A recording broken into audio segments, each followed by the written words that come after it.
So now we're going to talk about what a solution to a system of equations is how we're going to know that it's a solution.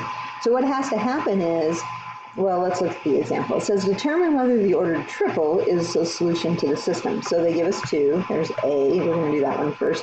And so this is your X, this is your Y, this is your Z. And what has to happen is it has to work in all three equations. If it doesn't work in all three equations, it's not a solution. So we'll just start with the top equation. I'm going to put, my top equation says 3, and then X is going to be 1, plus Y, which is -3, plus Z, which is 2. So I'm hoping you can see what I'm doing. So I'm taking these numbers and putting them into that top equation right there.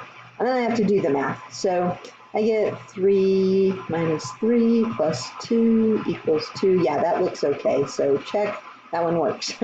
Okay, so now I'm just going to draw a squiggly line. There's no, just a separating. Okay, so now I'm going to take the same one and I'm going to take that point and put it into the second equation. So it's going to be 1 plus 2 times -3 plus 2, and that's supposed to equal -3.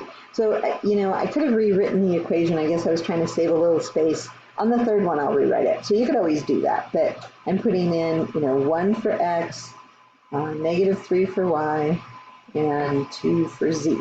Okay, and then we check and see if it's true. So you get 1 minus 6 plus 2, does that equal -3? Yeah, I think it does. So check on that one as well.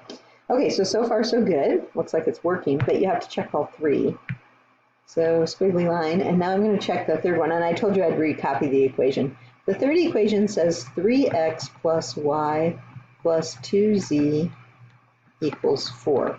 So I'm using this bottom equation here. And then I'm going to put in a 1 for x, -3 for y, I have to keep looking, can't remember, and then a 2 for the z. And then we see if it's a true statement, and if it is, great. All right, so I get 3 minus 3 plus 4 equals 4. Yeah, so this is a solution, a solution. So I just had to determine if it's a solution. It is. Okay, so that point works. We know that. Now, what about the other point? Does it work? Well, I don't know. So we're going to have to try. We're going to take, though, now our X is 4, our Y is -1, and our Z is -5. So I'm going to take that equation, the top equation, 3x plus, I'll copy it because I think it's easier for you to see it. Okay, and then I'm putting in a 4 for X, -1 for Y, and a -5 for Z. And we'll see if that equals 2. So I get 12 minus 1 minus 5. Does that equal 2? I got a bad feeling about this. So now I think I get 6 on this side, and that does not equal 2. So I'm done. I don't even have to try the other equations.